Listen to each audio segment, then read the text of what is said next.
castle hath a pleasant seat. The air nimbly and sweetly recommends itself unto our gentle senses. This dance of summer, the temple haunting mortally doth approve, by his loaded misery and heaven's breath, flows willingly here, no dready breeze, buttress, no foreign advantage, but this bird hath made dependent bed into a created cradle. Our most breed and when I have observed the air is delicate.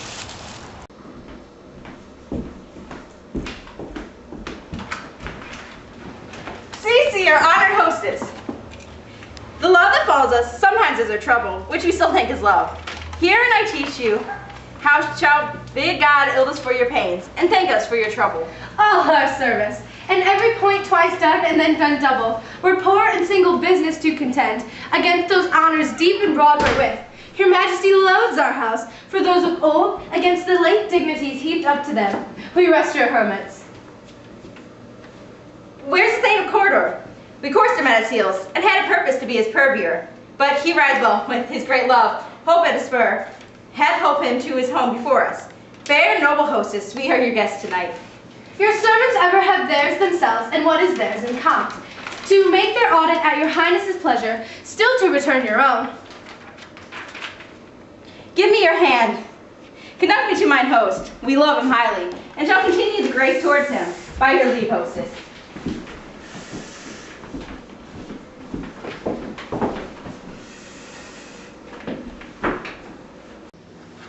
If it were done when 'tis is done, then 'twere well if it were done quickly.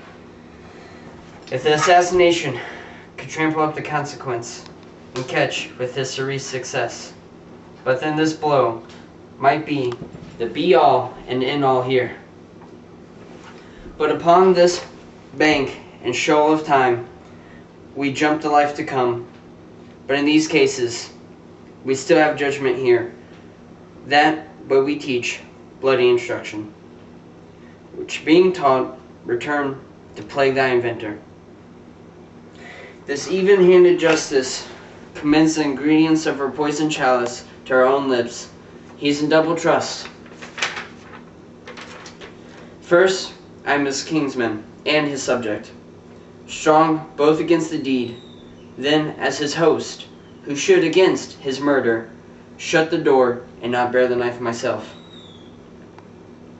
Besides this, Duncan hath borne these faculties so meek, hath been so clear in this great office, that his virtues will plead like angels. Trumpet tongue against the deep damnation of his taking off, and pity like a naked newborn babe.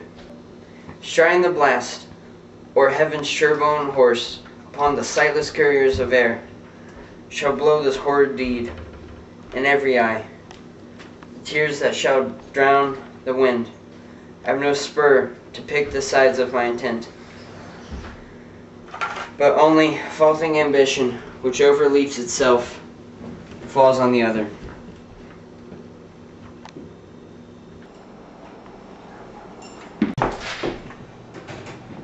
How now? What news? He is almost supped. Why have you left the chamber?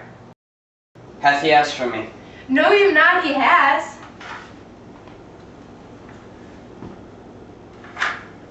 We'll proceed no further with this business. He hath honored me of late, and I have brought golden opportunities of all sorts of people, which will be worn with the newest gloss, not cast aside so soon. Was the hope drunk wherein he addressed yourself? Hath it slept since? And wakes it now to look so green and pale at what it did so freely? From this time such I account thy love. Art thou feared to be the same in thine own act and valour, as thou art in desire? Wouldst thou have that which thou esteemest the ornament of life, and live a coward in thine own esteem, letting I dare not wait upon I would, like the poor cat eyed the adage. Prith peace. I do dare may become a man, who dares do more. What beast was it then that made you break this enterprise to me? When you durst do it, then you were a man, and to be more than what you were, you would be so much more than the man. Nor time nor place did then adhere, and yet you would make both.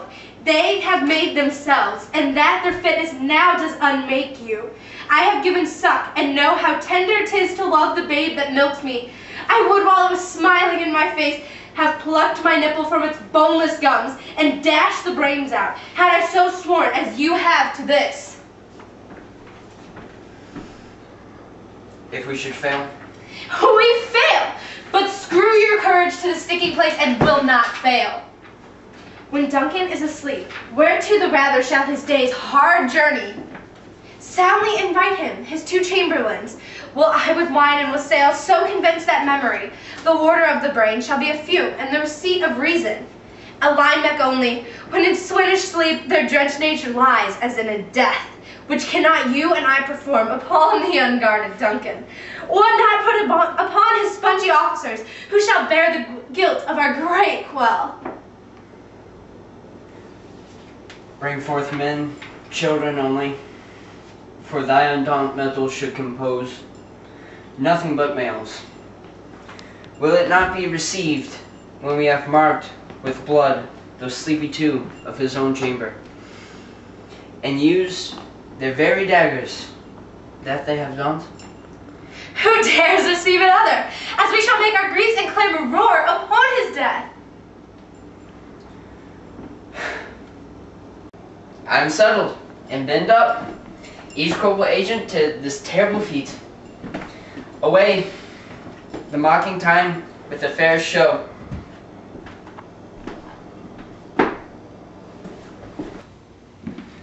False face must hide what the false heart doth know.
Okay.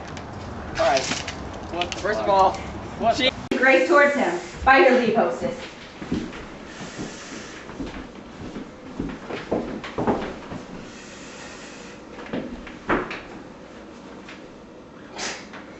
I can't stare at that. Ask for me? No, you not, he has. Action. Hath he asked for me? No, you not, he has.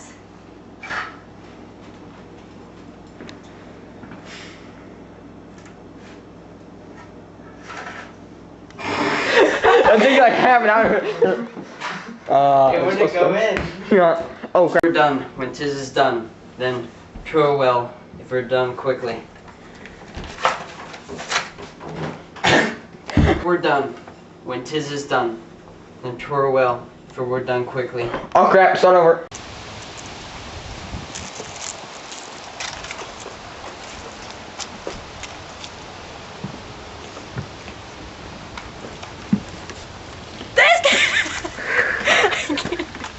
Why'd you yell? Why are you still filming?